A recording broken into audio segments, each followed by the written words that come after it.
Magandang hapon po at narito na ang resulta ng ating 5pm Pisas o Lottery Souls today.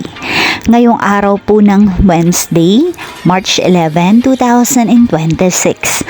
At para po sa draw natin ngayon ay ang 3D Lotto at ang 2D Lotto. At para po sa Lotto more updates, pasubscribe na lang din po ako sa aking channel at pahit na din ng notification bell.